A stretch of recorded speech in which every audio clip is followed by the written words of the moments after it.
You're listening to CFRN, a community of believers who trade for a living. To learn more about who we are, what we do, and how we do it, call toll-free 1-866-928-3310, and we'll send you out a no-obligation information kit absolutely free. 866-928-3310. The CFRN Emini Futures Cast is now on Stitcher. Listen to us on your iPhone, Android phones, BlackBerry, and WebOS phone. Stitcher is smart radio for your phone. Find it in your app store or at Stitcher.com. Stitcher Smart Radio, the smarter way to listen to radio.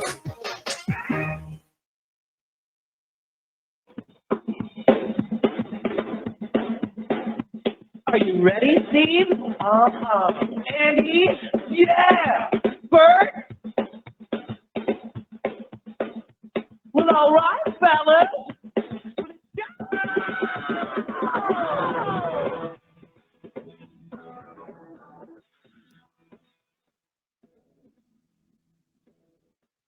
You're listening to CFRN, the Christian Financial Radio Network. Today's broadcast is brought to you by Audible.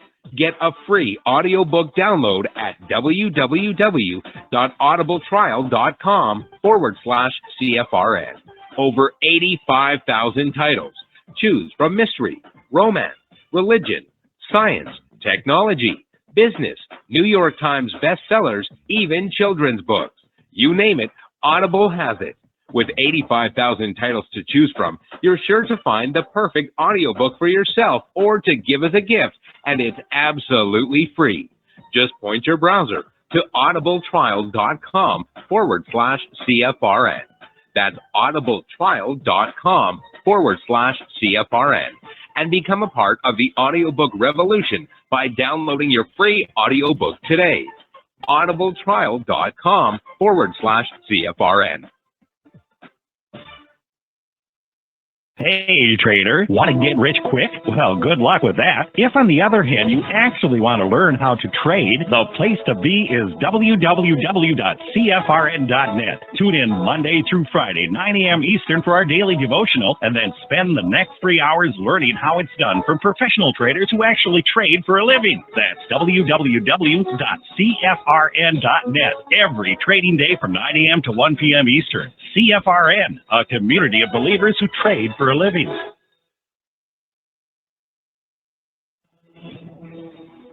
Good afternoon, traders, and welcome back to the CFRN Emini Futures Cast. This is the daily broadcast of Indeterminate Length, where we discuss all things Emini, along with some really big ideas on the finer points of trading gold, bonds, crude, sugar, the euro, and even T-bills.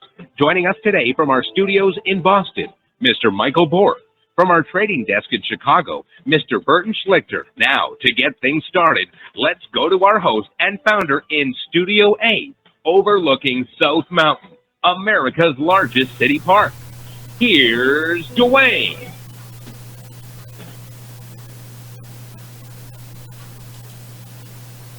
Hey, good afternoon. Welcome back. Today is Wednesday, 11th day of March, 2020. Thanks so much for joining us.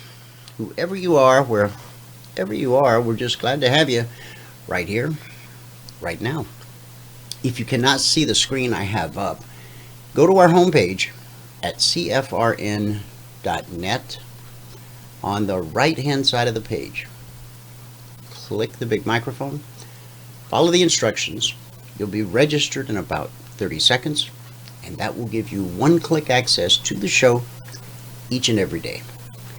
On the days you're out of the office, away from the desktop, not to worry, point any internet-connected browser to CFRN.net/live, and there you'll find a live, real-time simulcast of the show as it unfolds.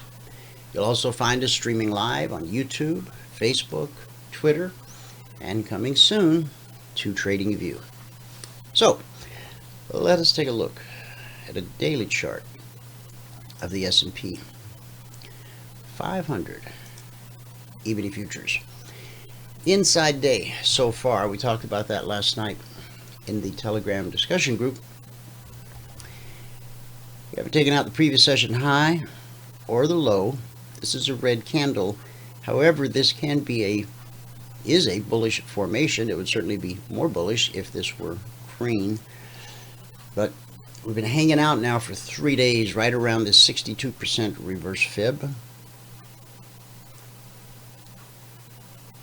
100% extension would take us all the way down to 25.74. So let me give you the numbers from around the world. We're having a huge weather storm, rain storm here in Phoenix. Streets are flooding, and it's supposed to continue for 4 days, with the worst of it coming tomorrow and Friday.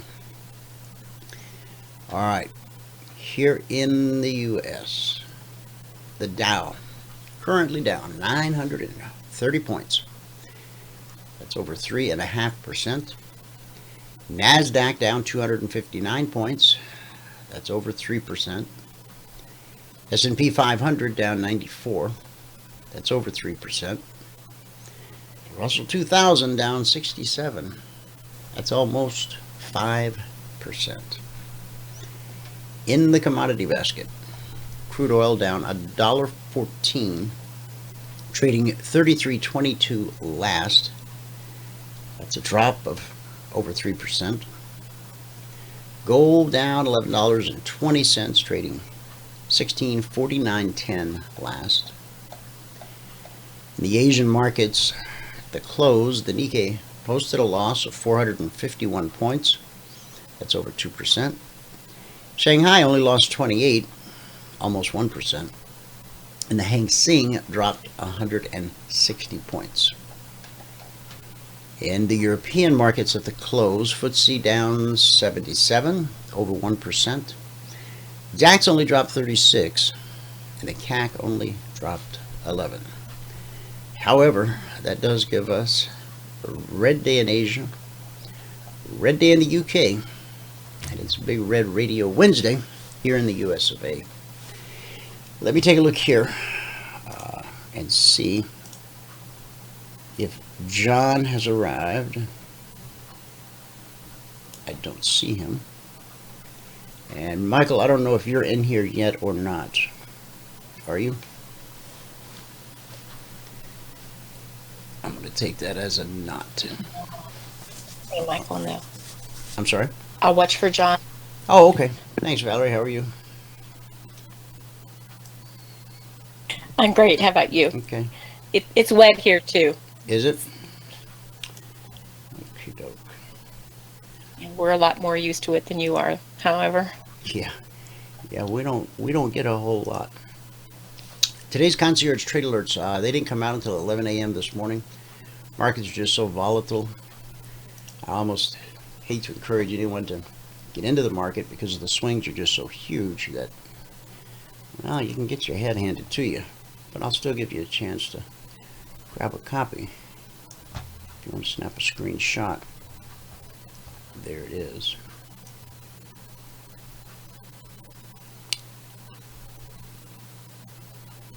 Okie doke. So that's just about an hour ago, a little over an hour ago. So let's take an up close look and see what the markets have done overnight. This 30-minute chart. Okay, got a weekly trading zone at 36.37, and the zone below that, the lowest weekly zone for this week, is down here at 26.23/24. So we put in a leg and a retracement right up to the weekly trading zone and the BBC, I believe, and then a leg, a retracement, a leg, a retracement, and we're just kind of hanging here sideways. In a sideways market, typically you don't think of, nothing much is really happening. But in a sideways market, given these current market conditions. I mean, just take this current 30-minute candle. The low's at 27.65, and we're just up to 27.95. That's a 30-point S&P 30-minute candle that still has 17 minutes left in the life of that candle. To put it in perspective, while that's a 30-point 30-minute candle, the typical average daily range of the S&P 500 Emini Futures for many, many years has been roughly 20 points. So think about that. 24 hours, a range of 20 points. 30 minutes, not even, less than 30 minutes in this candle. A range greater than the normal daily range established for years. So in the S&P, here's what we're looking for. We want to be long 28.47, okay, up above this weekly trading zone, or short 27.23, just below this swing low right here. Okay. Now these are fresh, so you might want to jot them down. All right, on the Dow,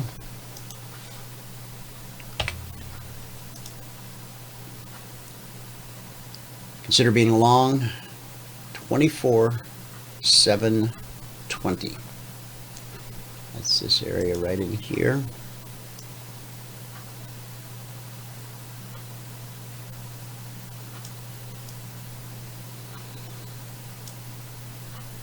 That's about right.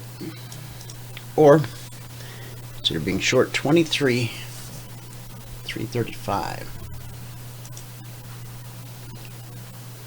23.335.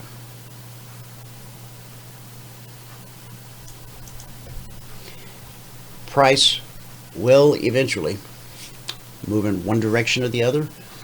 As futures traders, we're not really too concerned with which way it goes, as long as there's motion. Now, when we put these two lines in the sand, when the Concierge Trade Alert comes out, that's the static report that comes out every evening, typically shortly after the Globex Open. Again, it didn't come out this morning till 11 a.m. Eastern.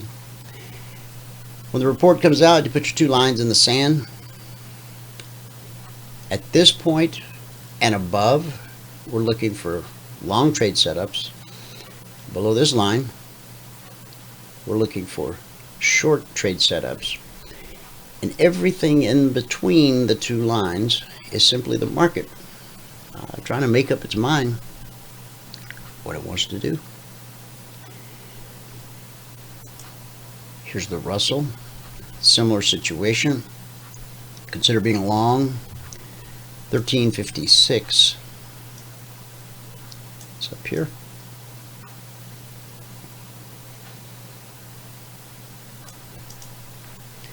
And on the short side, 1276.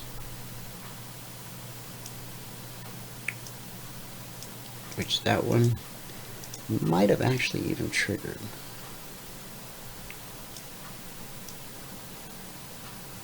$12.76, the swing low. If you round that up to 12.72, that little tiny wick right there, that's a 4-point move. On the Russell, that's $200 per contract traded. That little wick. Just trying to make sure you understand how untradable the markets are right now. If you're an ordinary, average, everyday trader like us, then all you can do is be patient, whole process play out. We're ahead on crude. It's astronomical. Whether we're going to enter that window of opportunity or not remains to be seen.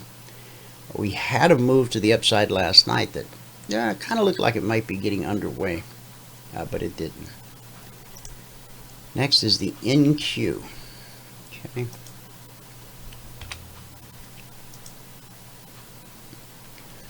On the NQ, consider being long at or above 82.62. And consider being short at or below 80.52. Whichever presents itself first. 80.52. Looks like the swing low so far, 80.63 half. Again, two lines in the sand. Above this line, we want to be looking for long opportunities. Below this line, we want to be looking for shorting opportunities. Everything in the middle is price simply trying to make up its mind. So here's crude. And I'll show you that window of opportunity overhead. Now, we had an active discussion going on in the Telegram trial discussion channel last night. So if you're on the trial, if you have access to that channel, if you missed the conversation, if you missed me walking through the charts, talking about the flow of the chart and where these various windows of opportunity were presenting themselves, go to the alert discussion group, trial alert discussion group, and you'll find all that there. So let's open this up a little bit. Yeah. Crazy day today. Yeah, hey buddy. The long side for crude, 35.20, that's up here. And the short side, 32.55, that's right about here. Now, what I want to draw your attention to before I pass this off to Michael. Okay. That was last Friday, March 6th. This was the Sunday night Globex Open. Okay. The closing price on Friday was 41.57.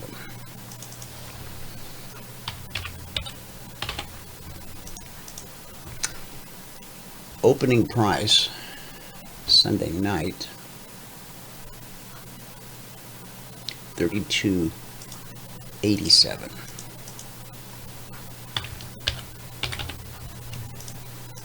Okay.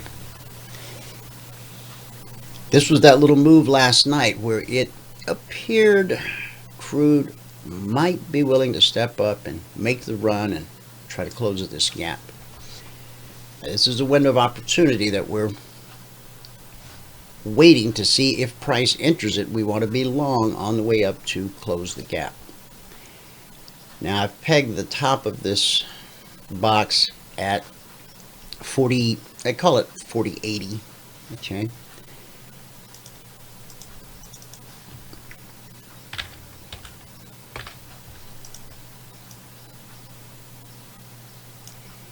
And the bottom, we'll call it 36. We'll call that 36.80, just to make the math somewhat simple. 36.80. Okay. Now, just this part, okay, not from where we are now, because that greatly increases it. That's a $4,000 per contract move. If price enters this window of opportunity and can continue higher and close that gap, it's about a $6,000 per contract opportunity or more from where price sits right now. But the big picture on crude, this is what we're waiting for. Coming off this Sunday night low, we got a leg and a retracement and a leg and a retracement and a leg and a retracement, a leg, a retracement, and I'll go over the high probability opportunities that we identified last night But again, this is the land of giants, so got to be real careful out there. Michael, if you're ready, you can go ahead and grab it. Okay. All right, I'll grab it. I got a lot to talk about. All right. So it'll probably take a few minutes today. Yeah. No worries. Take your time. Okay. Yeah, we had our best day in ever. It's a good. I really focused on the trading today rather than the training. And that was, that was really my goal, was to really focus on that. Right. And we got a lot done, and we still missed a ton because the markets right now, this last week and a half, the markets have just been crazy. I think I made more today than I did in January. And Good job. And, yeah, it was a busy morning. And I placed. Let me bring the spreadsheet up. Here it is.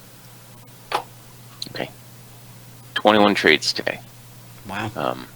And I missed, a ton of them while I was talking about stuff. But we were up $1,772 per contract. Nice job. And so I'll go through all that. Okay. In All right. just a minute. I'll hit mute here, and it's all yours. Okay. All right. Here we go. Good afternoon, everyone. Today is Wednesday, the 11th day of March, 2020. And it's just been a crazy week. I knew it was going to be. When I can look at the euro and the ES and the depth this morning, the depth was, the euro had more depth than the ES did. And you see how little this is. It's getting better, but these are opportunities that I've never seen. I've never seen them. And, and I've been doing this for, 30 years. 30-some years. Anyway, if you have not taken our free trial, go to the home page at CFRN.net. And in the right-hand column, it says 5-day free trial apply.cfrn.net. You can click on that, or you can scroll down where it says free 5-day trial. Click on that. And all we ask for in here is your name, your email, your phone number, and you can tell us your biggest trading challenge so we can tailor one-on-one training just for you. Hit the send button. Once you hit the send button, you'll be sent a confirmation link. Now, I want to see who all is in here today. Okay. You'll be sent a confirmation link. You must click on the confirmation link. Okay. If you don't click that link, we don't know that you took the free trial. Okay. So the spreadsheet. Let's grab that back up. Hold on. Okay. Here is the spreadsheet. Now, in the spreadsheet, today we made 6 ticks in the euro, 20 ticks in crude, 11 ticks in gold, and 114 ticks on the ES. That was my best day ever on the ES. All right. $1,772 per contract today. And that's 2 hours, and I missed a bunch of trades. But it was easy today, really. It was easy. We had people that were saying, I can't believe how easy this is. Today it took 7 minutes in one trade to get to the goal for the day. At that point, we were up $112 contract, and we took a total of 21 trades. So on the month now, we're at $49.67. That's over 8 days. We're averaging $620 per day. On the year, we are now at $11,920. That's over 44 days, averaging $270 per contract per 2-hour day. Okay, that's done. Now, I'm not going to get into all the trades because there were just too many. There were so many. Gold, during the break here, you can see gold really made some nice moves. And there were a ton of trades in gold during the break. And again, this is what I've been saying, the last 2 weeks when it's been really volatile. Look at the slingshot. That's going to give you the heads up. Then look at the price. And that's going to give you the entry. Okay. And, trade here, trade here, trade here, trade here, trade here, trade here, trade here, here.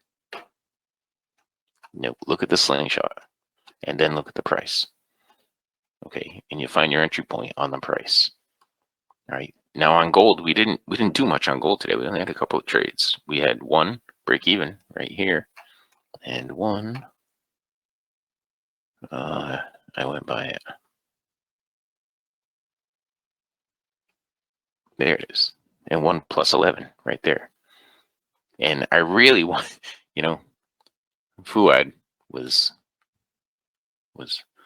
pushing me to try to get $2,000 a contract today, and I could have done it if I'd had 5 more minutes. But in here, look at the slingshot, and then look at the price. Okay, slingshot, price, and see where the trades are. There were a ton of them that I missed. But I only picked off 2 on gold. I mean, in this time frame right here, if I'd given it 10 more minutes, we could have gotten, well, there's just a ton of opportunity right in here. If I'd put a trade on up here at 52 and let it ride all the way down here to 45, or all the way down here, I wouldn't have done. But if I would have done that, there was just a ton of opportunity. And then the retracement happened. And it's working on that retracement now. It's in the midpoint of the retracement. If you look at it on a larger time frame, let's do that really quick. You see where we are right now? We're at the midpoint of this leg down right here. Okay. So we're chopping around in the retracement right now. And, in my little world here, in my Fortech range world, there is just opportunity after opportunity after opportunity. All right, go to the euro. Now on the euro, we had a few trades that we did, a whole bunch that we missed. Now this brown dotted line right here, that is where price closed on Friday. And, Dwayne was just talking about the gaps. This is where it had to go to fill the gap, all right? And the euro was the last one to do it. All the other markets filled the gap up pretty quick. And the euro, it took its time. And today, let's see, we had break even here, break even there, and a +6 right there. Now, it gave more trade setups, but right down here, the slingshot, again, when the market's moving really fast, the euro is the only market that's actually acting normal and rational right now. Not giving us any trade setups like it usually doesn't. But I mean, there was some opportunity in there. Okay, then we get into the break and, and there's a little bit more opportunity. But again, look at the slingshot first. See what that's saying. Okay, because the fastest moving lines are down here. And so that's, when you're looking at the charts, price is going to be jumping all over the place. But if the slingshot's not giving it up, then you shouldn't be. Now, I'm going to go through crude here pretty quick. Now, crude is my favorite market. But today, we did okay on it. Our first trade here was a break even. Then we picked up 10 ticks on that one. Then it wasn't trending in there, so we didn't do anything. There was a long trade right here that we didn't do. We picked up 8 ticks on this to put us at +18, 2 ticks on this to put us at +20. And, there were more trades in here. Here. Oh, I guess that was a break even on that last one. This is a +2. There was one trade here that we missed that would have stopped out. But look at the slingshot and see what's going on down there, because those are the fastest lines. Okay, then we get into the break and trade here, Flipped around, trade there, trade there, trade there. It got choppy in here, so we didn't have anything. But again, look at the slingshot, because that's what's giving it up. Trade here. It was actually a trade right there that didn't put in a lower swing. And that was Crude. Now the ES. Okay, I'm going to go through the ES, but I'm not going to go through the whole day or the whole morning. I'm just going to go through what we actually did. Okay, because it was bouncing all over the place. And I knew it was going to be this way this morning. I knew it. When I woke up this morning and I took the kids to school at 7 o'clock, and I saw the sun and the moon at the same time. I was like, good Lord, what's going on? All right, so on the ES, again, look at the slingshot. Now, I missed like the first 2 or 3 minutes, but we could have gotten the goal for the day on that trade.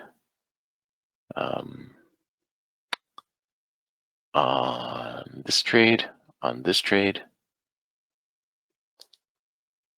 I opened the room up a little after 7 today, or a little before 8, I'll say, because I had other stuff to do this morning. But all this was going on, before I even sat down. And then once I did sit down, well, our first trade of the day was right here.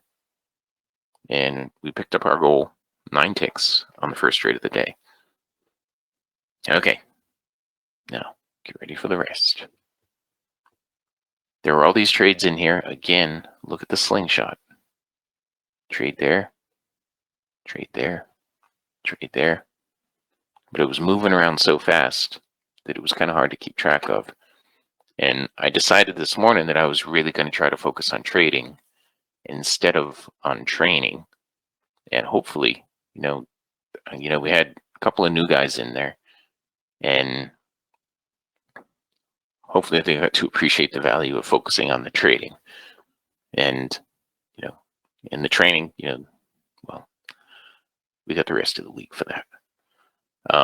But there was a beautiful trade there, another one there. And where's my next one that I took? I mean, there were a whole bunch of them in here. My next one that I took was right here, and I picked 16 ticks on that one. There was another one right here on the short side. Let's see, we're not even to 10 o'clock yet, and we're at plus 25 on Crude, not including the ones that I missed.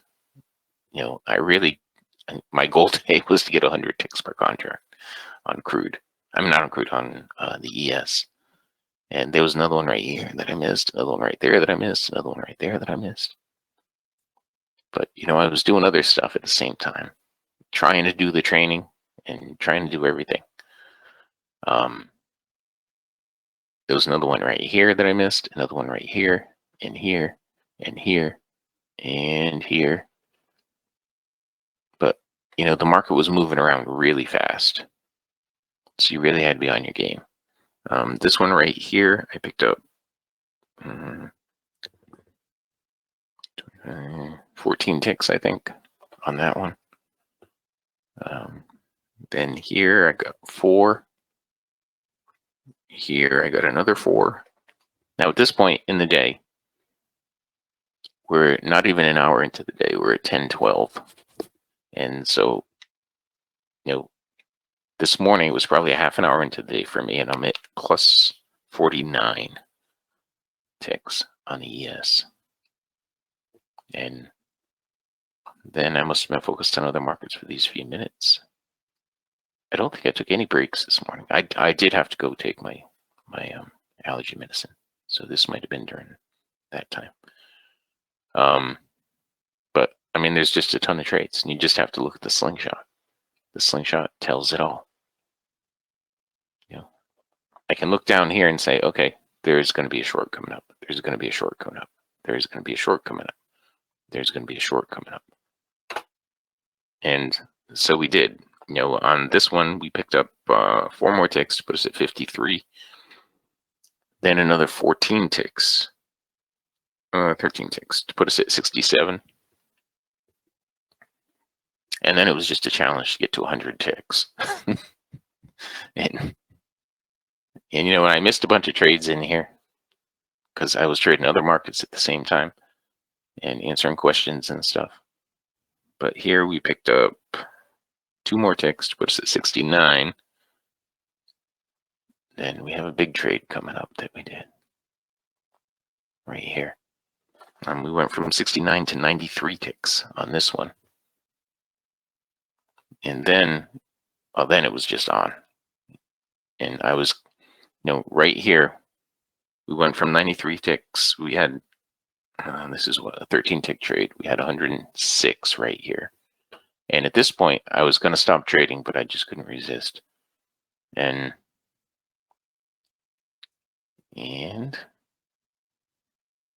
well, apparently I didn't mark up that last trade.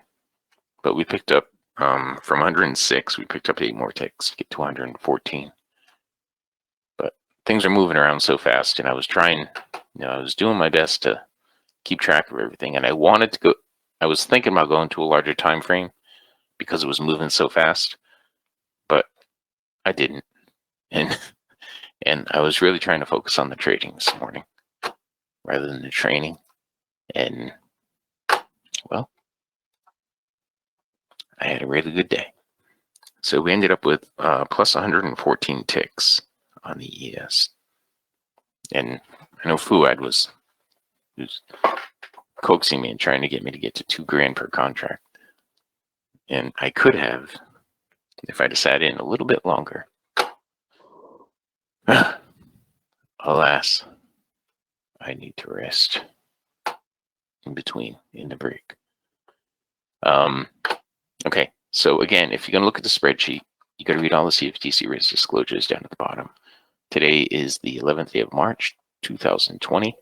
We made 6 ticks in the euro, 20 ticks in crude, 11 ticks in gold, and 114 ticks on the ES. That put us at plus $1,772 on the morning session. And today it took 7 minutes and 1 trade to get to the goal for the day. At that point, we're up $112 per contract, and we took a total of 21. So on the month now, we're at 49.67. That's over 8 days, averaging $620 per day. That is 1 contract, 2 hours per day. On the year, we are now at 11,920. That's over 44 days, averaging $270 per day. Okay, so if you have not taken a free trial with us, all you have to do is go to eminitrainingschool.com. And on this page, all we ask for is your name, your email, your phone number. And you can tell us your biggest trading challenge so we can tailor one-on-one training specifically for you. Hit the send button and you'll be sent a confirmation link. You must click on the confirmation link, okay?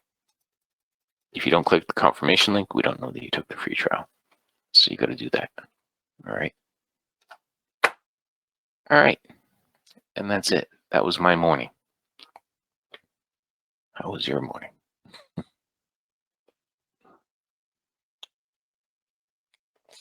I know we had people in there that were just killing it today.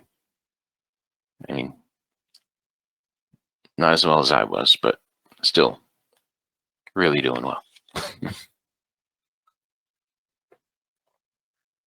All right. Well, with that, we can pass it back out to fabulous Phoenix, Arizona, Studio A overlooking South Mountain, America's largest city park. Dwayne, if you are ready. Yep, I'm ready. So the recap of the recap was 7 minutes, 1 trade, 112.50. But overall, I had my best day ever today. Per contract in the training room. good job. I don't think I've ever made $1,700 in the training room. Yeah. You know, my original goal was to make 1,000, and then it was 2,000, and I ran out of time. But Yeah, I don't think we've ever seen anything quite like this. no, this is, I mean, it's incredible. You know, and it's not that there's, it's that it's spread so thin. You know, I was looking at it earlier. I was showing everybody earlier. You know, if you look at the volume on the ES right now, we have, well, 1.6 million is what it's saying right now. But we had 1.3 million in the first 2 hours. And so by the end of the day, you know, we're going to have a ton of volume, but it's spread so thin. And, you know, I've never seen this before. You know, we can drop, you know, well, you know what I think it is? The algorithms that are running on it, they don't take the volume into consideration. You know, the number of contracts on bid or the number of contracts on ask. Mm-hmm. I think that's what it is, and they're just running, and they're running it all over the place, and they're not putting on a whole bunch of contracts like they used to. You know, like right now, 5150's got 685 on it. It's going to drop down to 5150 shortly. But on the upside, well, they just took it up. On the upside, I was going to say, 5650 had 147 contracts on it. And, you know, on the ES, that's normally nothing. But, you know, it's pulling up right now. It's going to pull back down. Watch it pull back down to 5150. You know, right now we're hitting the BBC, but I think it's going to go through it. Yeah, you see it's hesitating right here at the BBC. And it closed up above the MA1. There it goes on the upside. So, you know, you got to trade what's in front of you. And, you know, our proprietary indicator set just works. It's, I mean, I did it today. I tried to trade a bunch today instead of training. You know, try not to talk as much and just trade and talk about the trades and show the trades. And Gotcha. anyway, yeah. So we had a really good day. Excellent. Excellent. James said it was beautiful watching. How did you do today, James? Yeah, I know who had made $470 a contract, and then he stopped, went to bed, and you got your goal for the day. Okay. Way to go, James. But, you know, most days it's about training and not about trading, but I had a feeling that today was going to be a big day, and so I kept going. All right.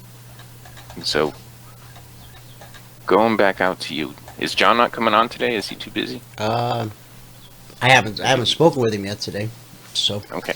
If he pops The on. reason I came in late was because I thought he was going to come in early. Yeah.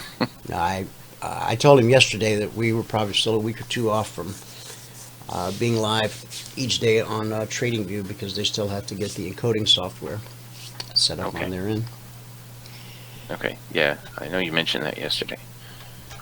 Okay, so yesterday afternoon, guys, I was taking a walk and I was looking at my phone, and on Crude, I said to the guys who were hanging out in the discussion group channel, 33.85 to 33.95 on Crude looks possible, but that's just looking at it on my phone.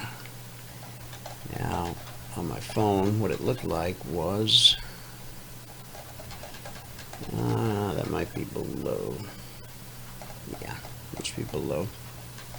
So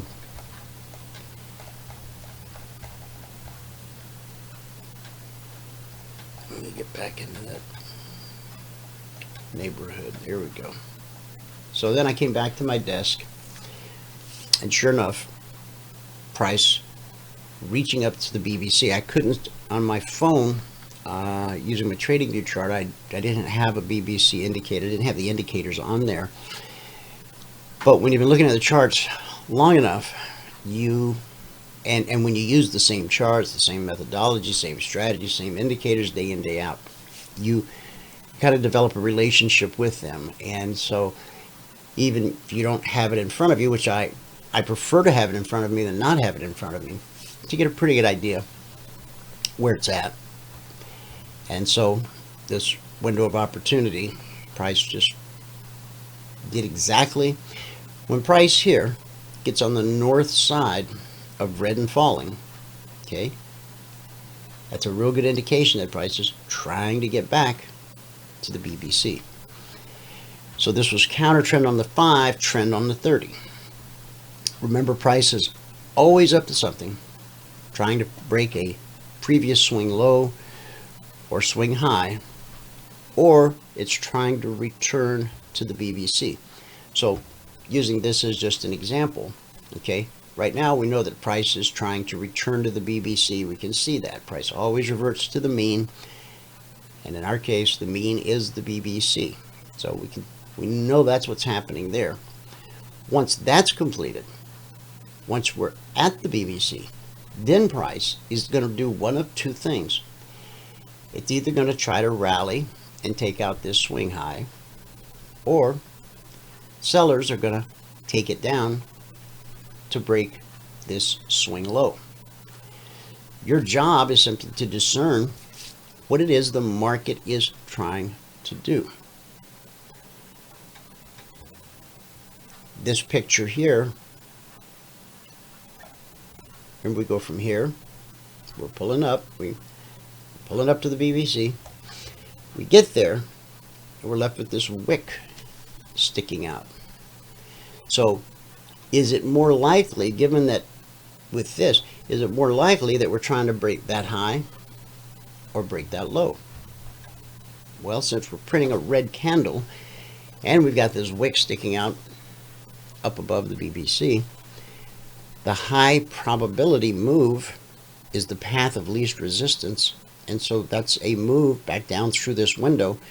The one that I just gave the guys as I was walking in the park, and a window on the way up, that becomes an identical window on the way down. So we end up printing a doji right at the BBC. And then I asked the question, so will the 5-minute follow the 30-minute, or will the 30-minute follow the 5? Nobody ventured a guess. I explained it was a bit of a trick question. Every change of direction will always appear on the smaller time frame first. However, the smaller the time frame, the more false starts. The larger the time frame, the more reliable the signal. The larger time frame equals greater opportunity, and it also represents greater risk. The idea is to find some balance between that larger time frame and the smaller time frame. At this point, we had the 5-minute and the 30-minute on the same side of the street. That was above the BBC. Now, this is the 30-minute chart. Okay, so we're above the BBC. Now, just as on this 5-minute, we had this wick sticking out above here, on the 30-minute, we've got this wick sticking out below. We're printing a green candle. So what's price trying to do on this 30-minute chart? Well, it's above the BBC. We're printing green.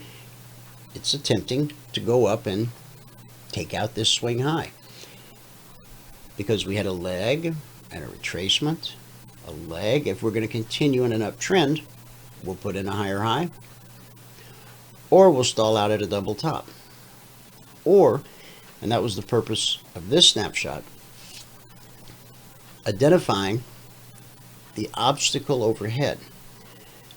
Before you even get to this obstacle, okay, which represents good resistance until proven otherwise, now you got to get through red and falling. That represents potential resistance. And I pointed out that from here, the next Crude weekly trading zone is $3 away. It was overhead. That's $3,000 per contract. And this is where we got into talking at the time we did this, which would have been 8:17 Eastern last night because I'm on Pacific time now. That's $6,920 per contract from where we were to that zone overhead, or to close the gap overhead. And then I reminded everyone, because of this huge volatility, the QMJ 2020 is crude. It's less margin than the full-size crude. If you're attempting to trade this huge gap that we have overhead, you might consider doing that with the QM contract. Now the QM, I'll show you. It is, okay, this is GCLJ, QMJ 20. Hey, wait a minute, that's the same chart. Exactly. It's the same market, it's the same price, everything's the same. It's just like with the new micro E-minis that the CME came out with. It's the same product, same market, same chart, same price. The only difference is how they divvy it up, how they slice it up. Margins are less, it pays less per point. Okay, so if you're looking for a way to trade in crude and current margins and volatility don't make that feasible, have a look at the QM. I'll put this back on that one. Okay.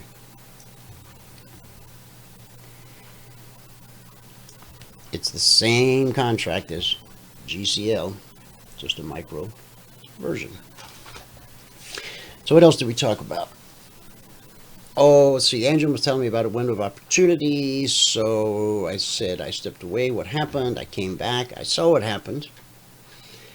And again here I was pointing out the windows of opportunity on the QM.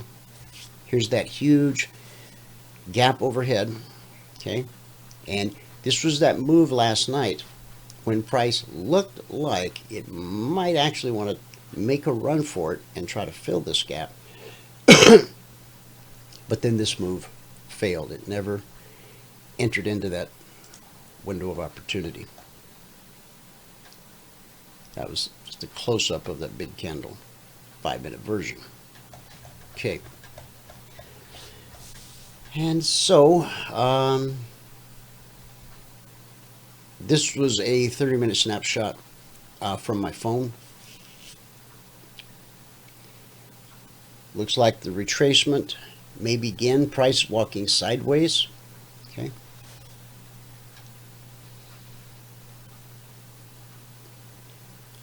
Look to $35 for support on the pullback right here. Okay.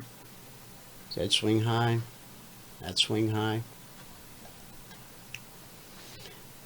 Again, this was from my phone, so my recommendation was for everyone that was participating at the time to monitor the step line for an exit signal, because I didn't have access to my desktop at the moment. Moving on down, I was asking the guys if Crude had printed an exit signal. See? A leg and a retracement, a leg and a retracement, a leg and a retracement, a leg, and then price starts this sideways walk.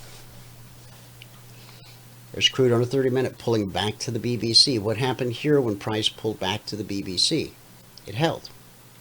It holds more often than it doesn't. It went from 34.30 to 36.30. That right there, those 1, 2, 3 candles, that's a $2,000 plus per contract move. And then price pulls back to the BBC. Price always reverts to the mean, and one of two things will happen when price reverts to the mean. It will hold or it won't. Here, having this wick extending below the BBC as it is, right? This is extremely bullish, which led to that move. Now we're back to the BBC on the 30-minute. At the same time, well, about 20 minutes apart, this is what we looked like on the 5-minute. Okay, we had a window of opportunity followed by support down here. I pointed out that the S&P was so far having an inside day, and we're still having an inside day. Natural flow for the indices is sideways to lower this session. ES lowest weekly trading zone is about 150 points below at the time that I shared this. For the narrative to change to sideways, the lower would require to change from sideways to lower is what it should say, would require a move above the weekly trading zone at 2836/37, and then a pullback to the zone that holds. And there was a question about, is this bearish? No, it's bullish. We're back John just popped in. Okay. Just so you know. Alrighty. Yeah, you can know him, Mike. So here's a pullback to the ES on the 5-minute, the BBC. What happens? Here's the 30-minute view. Here's the 5-minute. If this fails, it's very bearish. Okay, here's a window of opportunity.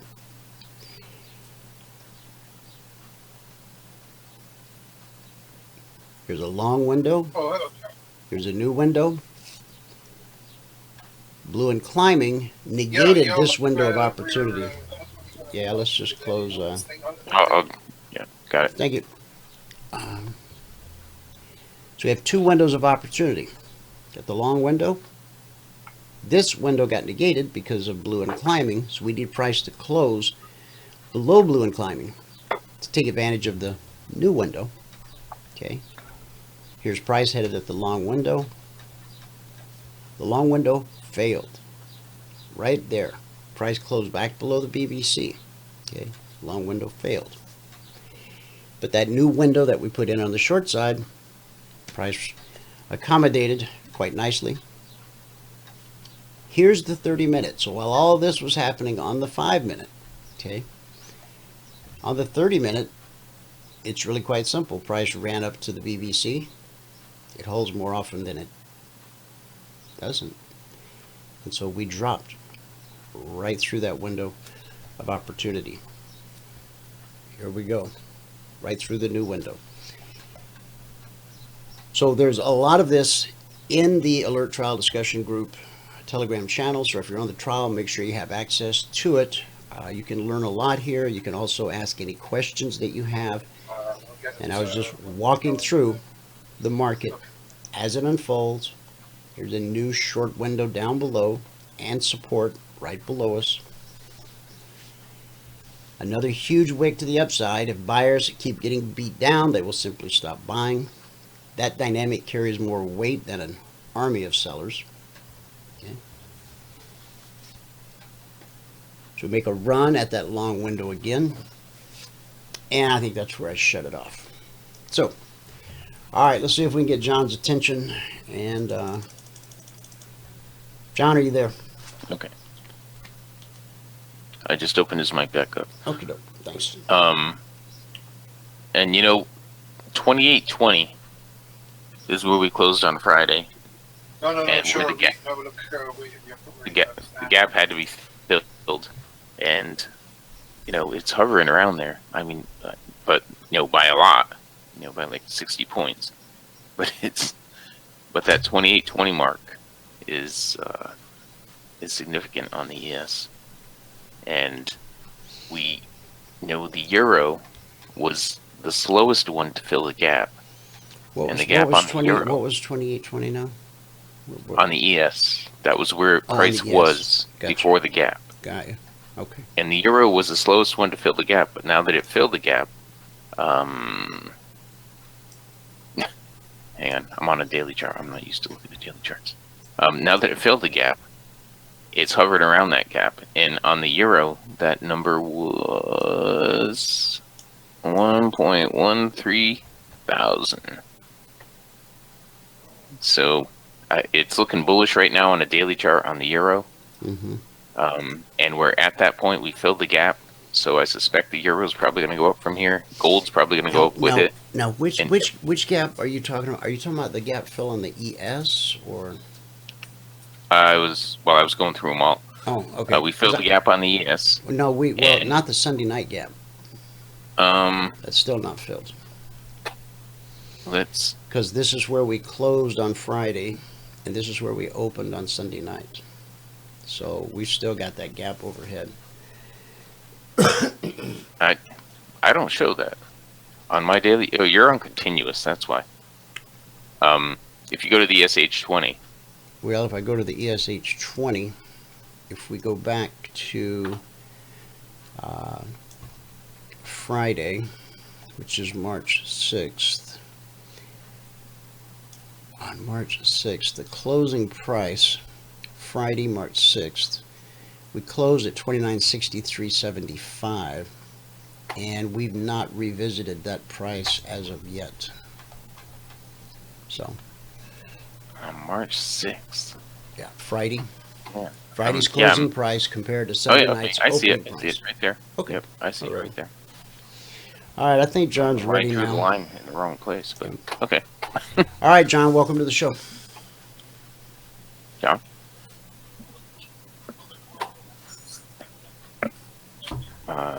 Well, his mic's open, and Yeah. Let me just call him and see what his plans are. okay, likely to start talking soon, but given the market activity, what are the margins, James? Did they change? Hello. Okay, there he is. All right, John, welcome to the show. Hello? John. John.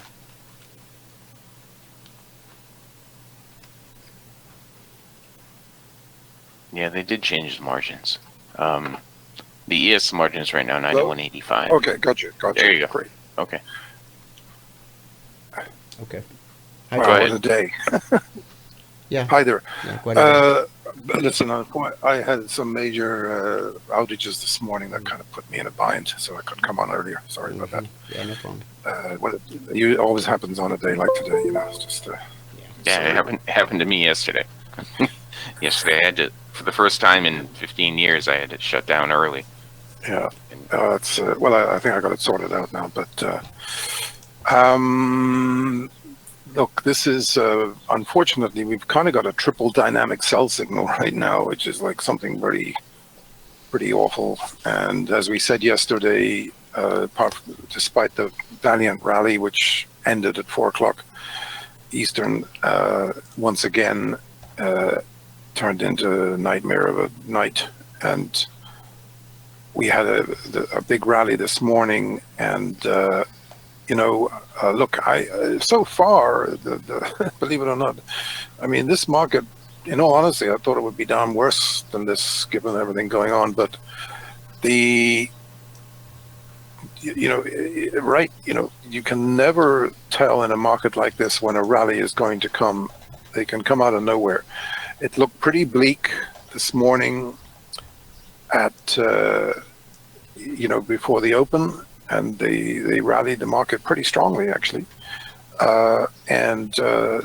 Trading wise, it's been incredibly opportunistic. I'm getting a small little buy right here. I'm not saying it's the one to buy, but it might produce a rally.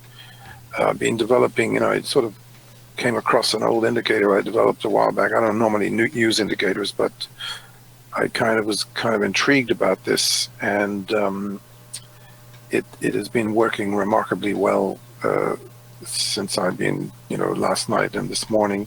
It called that rally right before the open, and you just, when it goes, you just have to, no matter how bad it looks, you just got to get in and go. And that turned out to be a pretty spectacular up move. And then right out of there, it went back to a sell, and it's been pretty much sell since, then there was a secondary rally at 11 o'clock going into the noon hour, and then this last sell is obviously a problem. and we don't have a buy yet. This is a false buy, and these false buys usually turn into bigger sells, so you have to be aware of that.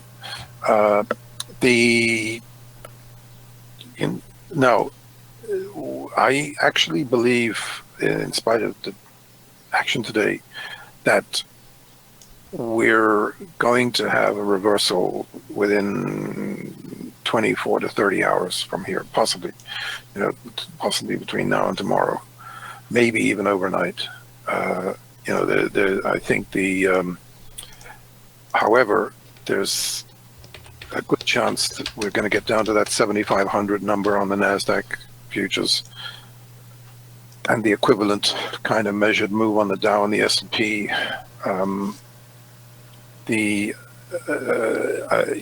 Speaking of these rallies, I don't know whether you guys were up last night, but it was about 1 o'clock, and it was looking pretty bad. We've been going down pretty much since the close. And then all of a sudden there was, I actually got a buy on these things, and next thing you know, bam, there was just like a blistering rally of about like maybe 200 points on the NASDAQ, 150, 200 points. Mm-hmm. Pretty big deal. Right. Like a $3,000-4,000 rally, and it kind of like came back almost to the origination point, and then it actually did rally into the 3-4 o'clock hour, something like that, and then it went down. And so these rallies, what you got to realize is when the market is making these rallies, it tells you that one of them is going to hold and become a much bigger rally than you think. However, we may have a lot more work to do before that happens. But when you get these rallies, you have to be mindful that at some point there will be an overdone extreme, and a potentially big rally can come out of it. Now, the problem with the whole setup really is we came down from this earlier action to this limit area. Remember, we're when you go limit down on something, unfortunately, it's not necessarily the end of something. It can be the beginning. Now, it just so happens in 2008, when we went limit down twice, we had a limit move and then a second limit. Right after that, the market went from limit down to limit up, and something like that could happen here. So, and actually, those limits, that the limits pretty much contained the lows in 2008, and then we had a big rally going into November when they announced the Treasury Secretary, and it kind of looked like the bottom was in, and then then Obama got elected, and from the day he made his inauguration, the market went down into March. So, we ended up going lower than the 2008 by a fair amount.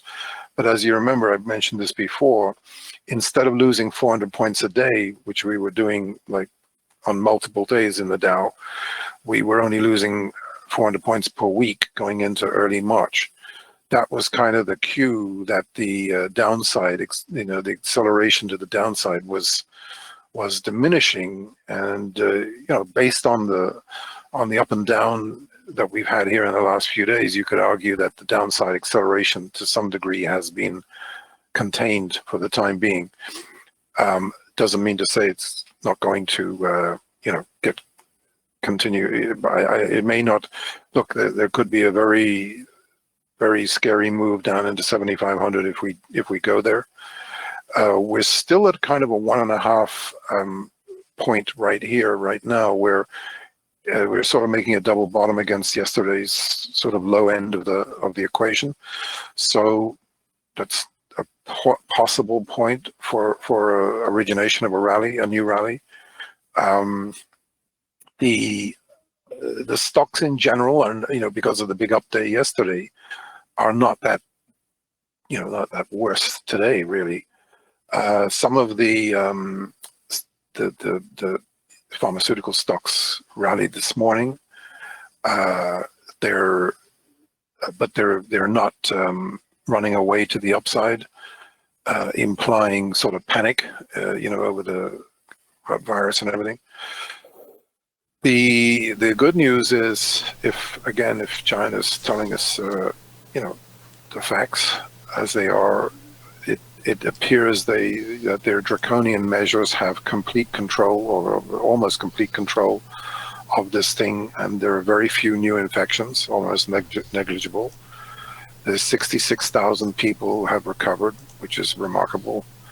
And they're, unfortunately, because the rest of the world with a larger population than China is starting to, look worse than China's liftoff, if you like.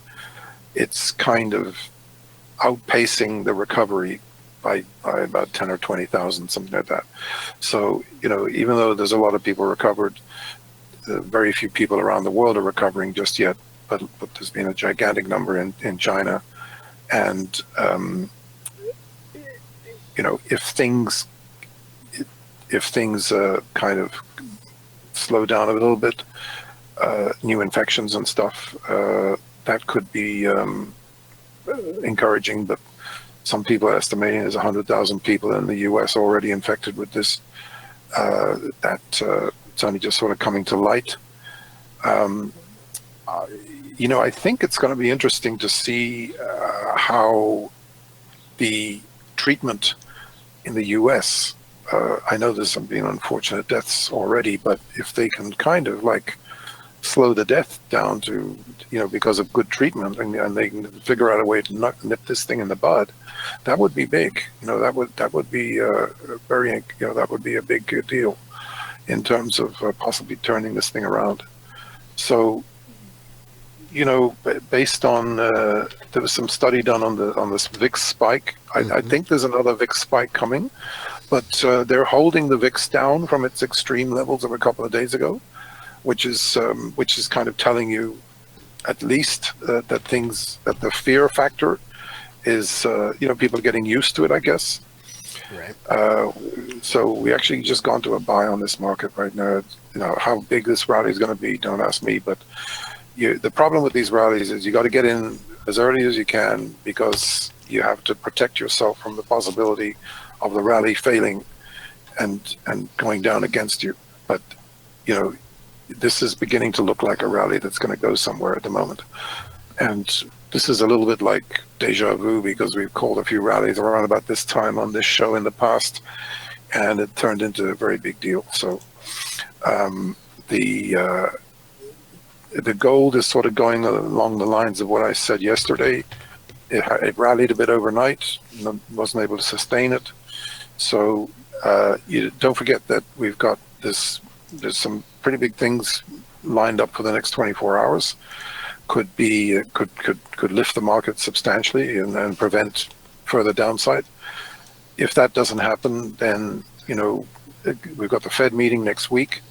I think if they go to zero rates, that could be a big deal for gold and for the markets as well. So the Fed may be, who knows what kind of. I'm sure they're going to intervene at some point here in a very, very major way.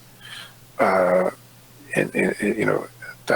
something. Look, just going short this market is not a walk in the park. It's kind of dangerous, because these rallies can come back and hit you, and it's so you really have to have a way of getting in and out of these things. Hold on a second.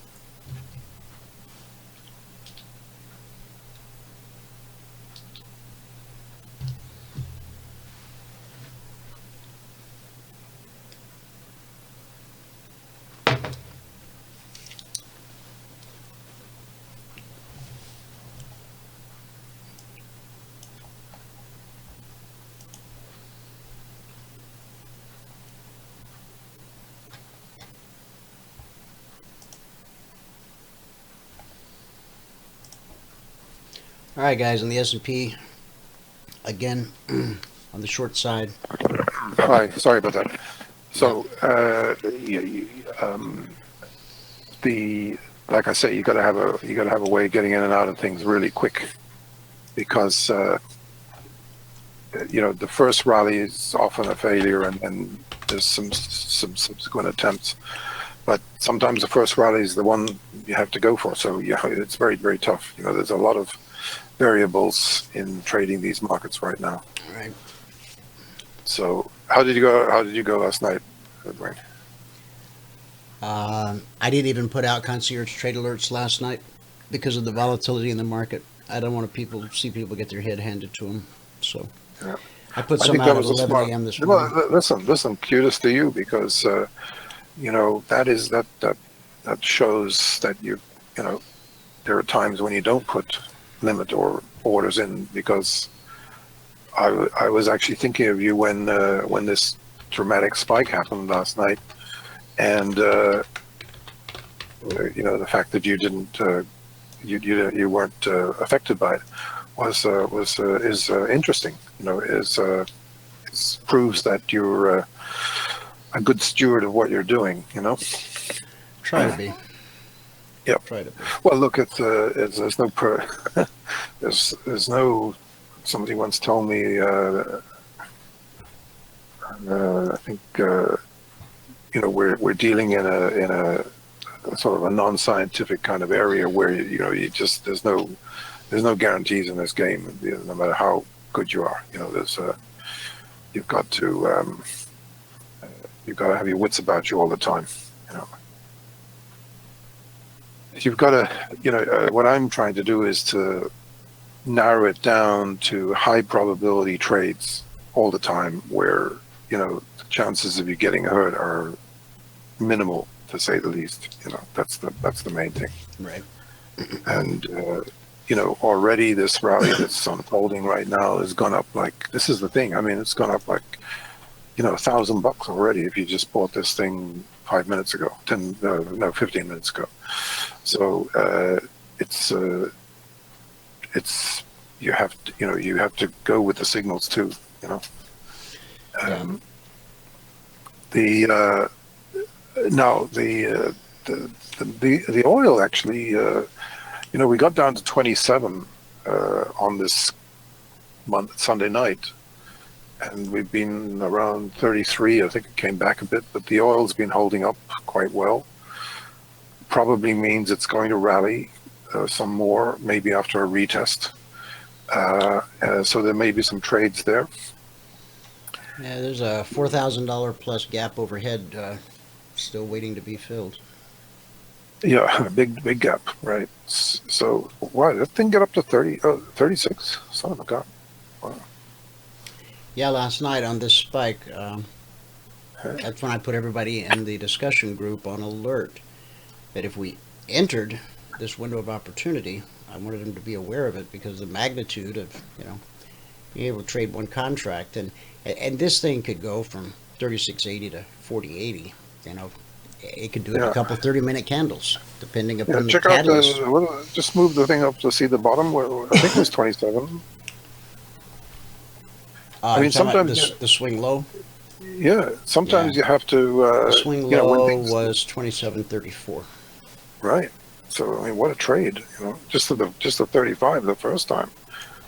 Pretty impressive. You know. Our alert there was to sell 29.35. So.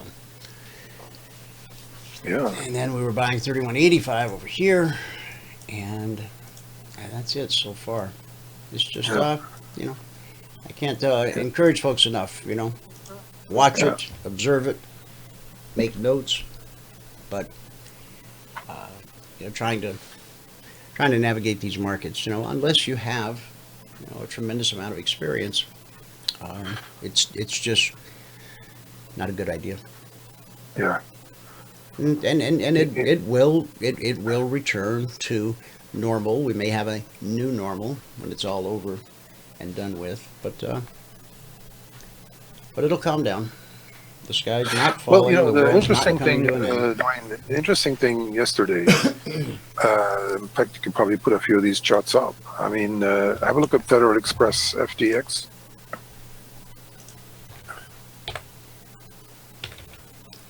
There we go. Okay, I mean, you know, there was a buy yesterday, a pretty good trade in FedEx during the day. A bit lower today. what about Boeing? Let's have a look at Boeing, because Boeing put on a pretty good show late in the day yesterday. Yeah, so it was got a hanging man, so that proved to be the correct. So maybe another day or two down on these, but there's been some buying interest, so creating these rallies. What about how about Keys, KEYS?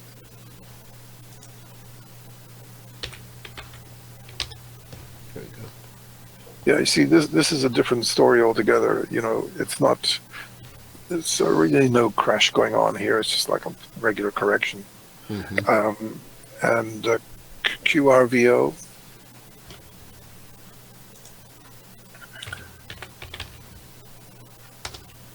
There we go. Same sort of thing. QCOM. What's the symbol? QCOM. Same. That doji, that upside down doji is kind of a pretty good kind of a bottom sometimes. What about Tesla? Let's have a look at Tesla.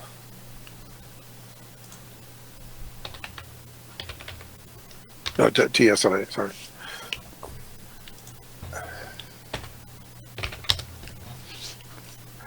Yeah, I mean, look, the way this thing's holding up here is kind of remarkable, because I actually think there's another up leg coming on this stock, especially if we have a kind of a big rally in the next week or so. We can hold in here around this gap. You could actually see a big rally, take this thing up to 1200 or higher. It's got a kind of quite an interesting setup there. What else was I going to say? TLSA. Have a look at TLSA. Yeah, sorry, TLSA. Yeah, TLSA. It's a stock that. Look at that. Wow. They got some sort of treatment for this coronavirus, but a lot of these things that gap up, you got to be very careful buying them, because look what happened today.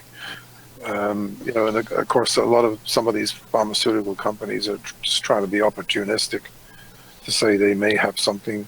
There was I mentioned NNVC a few days ago. That didn't last very long, that rally. Sorry, NNVC. VC? Yeah. Jim Baker got in trouble for selling that colloidal silver on his television program. They were kind of crossing the line, promoting it as, a potential cure for the coronavirus, that type of thing. So, yeah, I saw that. Yeah, there's a lot of that going on. Yeah. VIR. VIR. There we go. Yeah. See, that was up this morning, but now it's come back again. So there's no really, big enthusiasm for these things after this gigantic moves we've had. Have a look at INO.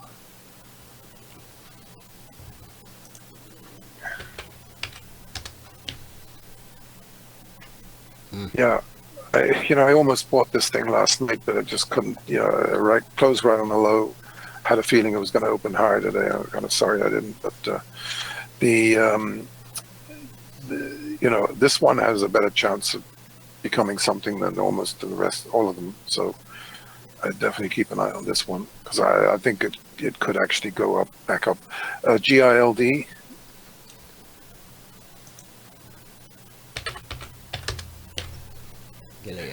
That's actually look. I think Guild is going higher.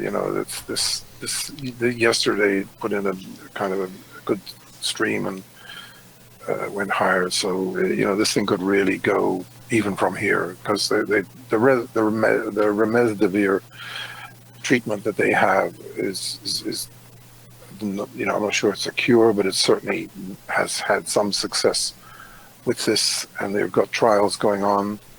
So right now it's sort of telling you that things are going quite reasonably well, I would say.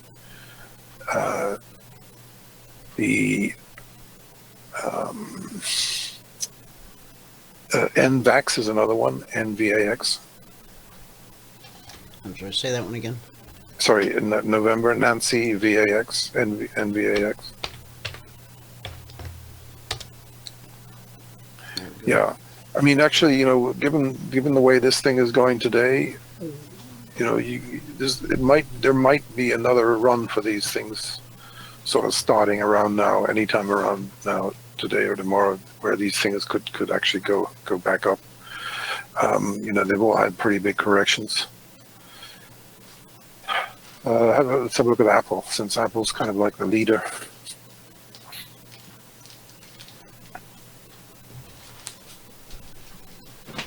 Okay, let me grab it.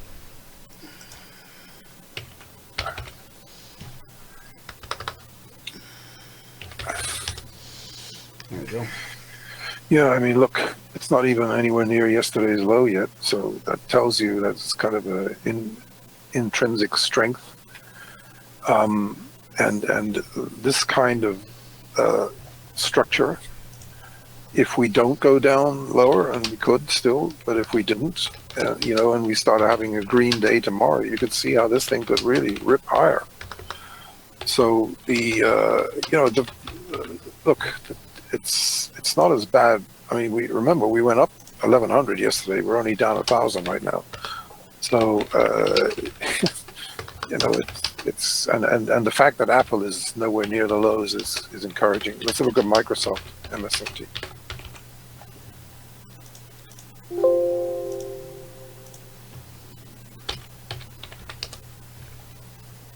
A little bit weaker, but you know, Apple is definitely a leader. And check out. Lost your audio there, John.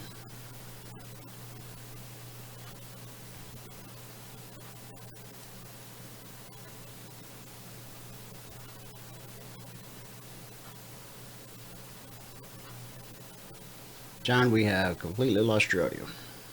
I'm back. Sorry. Okay. Yeah, Facebook, FB.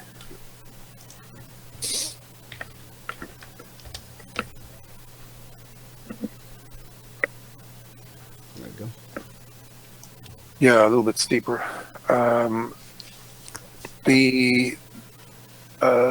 What about Google? GOOG, say.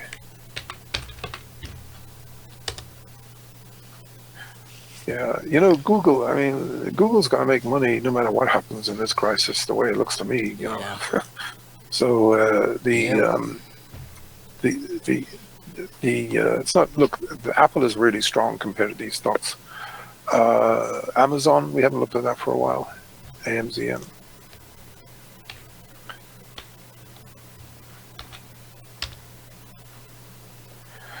Yeah, you know, you can see how getting above 1900 on Amazon could be a big deal. So go back up and test that gap again, maybe.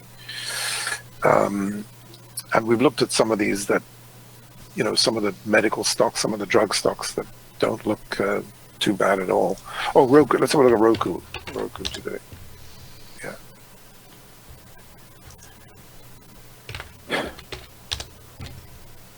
Yeah. It's toughing it out. We had 80 as a target. It kind of looks like it's still going to go there. So that's. Oh, let's look at Zoom. ZM. There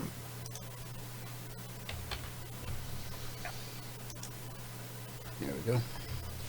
Yeah. You know, can you put up TLT? Sure. TLT. This is the you know, the equivalent of the bonds, right. And you know, I mean, the fact that we've got 4, you know, red candles in this sort of tells you that the bonds are overdone, just as Garrett was saying yesterday. And the opposite of this, by the way, is a TMV. It's a triple. There we go. And it's an interesting stock because it kind of looks. I mean, if this thing starts going up, the market's going to rally. The market's going to rally. SVXY.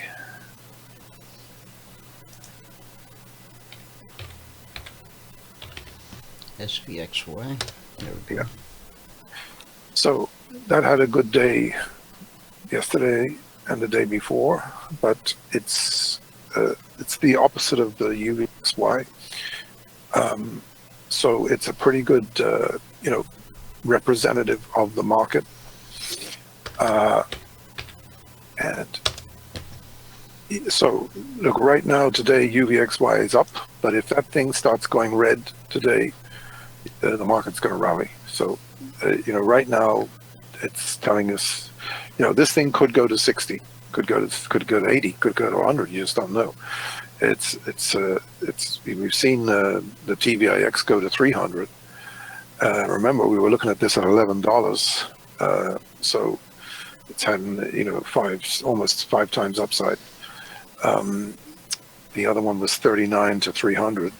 So, but the fact that they're off the highs tells you, well, are we going to get a retest of that high? Probably. Historically, as we pointed out a few days ago, when it was just a doji at the top above 50, and said be careful because it looks like it's going to sell off, and it did, and we had a 2-day sell-off, and then this update today. So if for any reason, if this did go red and really started going down below 40, the market would rally dramatically. So we're in a kind of an unprecedented situation, so you just don't, I think Lagarde is waking up to the situation, so are the Fed. I'm sure they're coordinating something, and the way Apple's looking, one would have to say maybe they're going to pull something off here. And obviously if the market does suddenly turn, we may have seen the lows, but right now, no. We just got to play it by ear. And these when the market kind of rallies methodically, like more gently kind of thing, more authoritatively, it usually means we're kind of getting back to their like normal behavior, normal kind of behavior. And what often happens, just so that everybody's aware of this, when you start a rally and then it sort of goes down, but it doesn't go down too much, it just goes maybe halfway back to where it started, and then all of a sudden it turns up. When it pushes through the high of the rally that just started, it tends to accelerate quite dramatically, and you have to be very aware of that, because it's actually it often represents a secondary buy signal, and when you see that, you could be looking at these kind of mega rallies that happen. And the same with the sell-off. When you get a sell-off and you have a rally and it doesn't hold, just like this one is looking, then you might be looking at a lot, almost panic selling after when one of these things gets taken out. So, Gotcha. And the bad news is we're kind of on a triple dynamic sell signal right now. So unless we have some sort of miraculous rebound this afternoon, that's not going to be negated. So yeah. All right, John. All right, thanks. Have a great. Thanks very evening. much. Have a great afternoon. Bye bye. You too. All right, guys. Let's go to our right here on the S&P. We got a 30-minute. Right, the Concierge Trade Alert down here. Over here on the 5-minute, what do we just have happen? The bearish cross, price pulled away, price pulled back, left that little wick sticking up above the BVC. As you start to print this red candle, right, that tells you that, and this you've got the price opened here, you had a green candle, then you only had a wick. Then you started printing red, and so your window of opportunity is from there down to just above blue and climbing, because blue and climbing represents support. Look over here. As price was coming down, it pulled back, and then right here, support all the way up. And once price got back below blue and climbing and below the BBC, lag, retracement to the BBC. Price always reverts to the mean, and as far as we're concerned, the mean is the BBC. So this repeats itself again and again, over and over. All markets, all time frames. Get a bearish cross, let price pull away, let price pull back, trade the window of opportunity. Okay, right there, we're trading right down to the bottom, closing that window of opportunity. Could price continue lower? Certainly it could. What's the obstacle?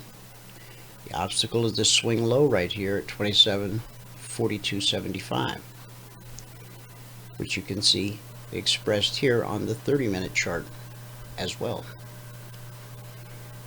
So from once this thing started printing red, call it 27.57, we've almost made it to 27.47. So we've had a little less than a 10-point move over 10 minutes. So while the opportunity is terrific, the risk is more than I think most folks who are learning how to trade want to deal with. Nothing wrong with trading in sim. Nothing wrong with that at all. Just keep your powder dry for when the markets return to normal. Today's good word for the day. It's about compromising your character and your conviction, something that we should never do. Proverbs 23:23 says, "Buy the truth and do not sell it." Also, while you're out shopping, pick up a little wisdom and instruction and understanding. Proverbs 23:23. In the early 1970s, the Iraqi government arrested a group of American students on trumped-up espionage charges. In order to elicit admissions of guilt, they tortured them. They were told that if they confessed they were spies, they would be set free. In other words, compromise the truth, admit to a lie. One by one, as the pressures and the pain mounted, they all confessed to crimes they had not committed, except for one. The torture intensified, and the loneliness of isolation became unbearable, and he came so close to breaking, but he didn't. Finally, they announced that they were finished with his case and that he could simply confess or die. A confession lay before him as they raised a pistol to his head, cocked the hammer, and started the countdown. He had heard executions from his cell, and he knew what his captors were capable of. Sign your name, he was told, and you will live. But he refused. He closed his eyes, grimaced, and prepared to die. They pulled the trigger.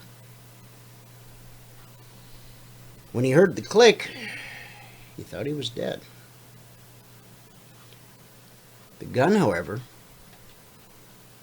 had never been loaded.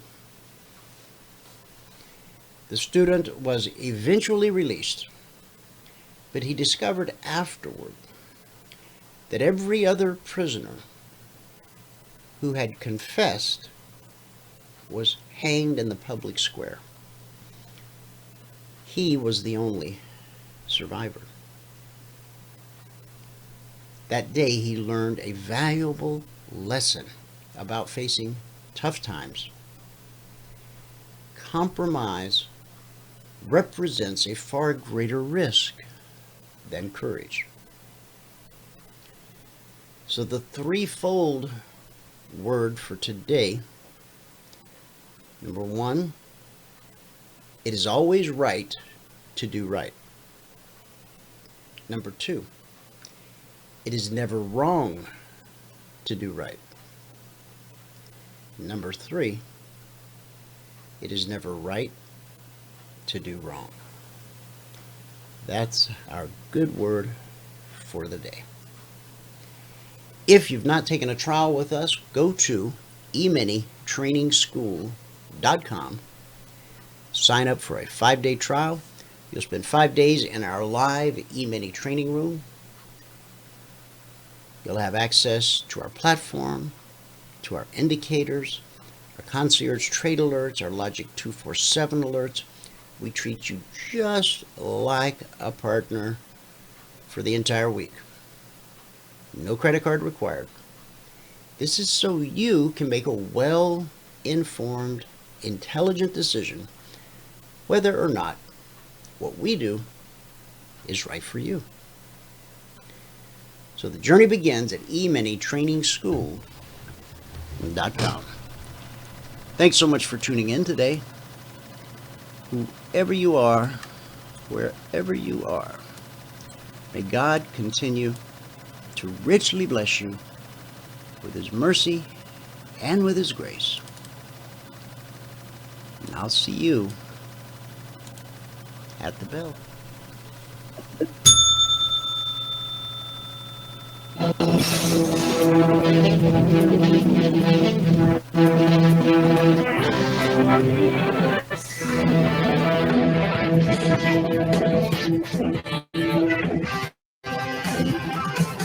Remember this, there is no greater return on investment than to see a human life changed and given hope.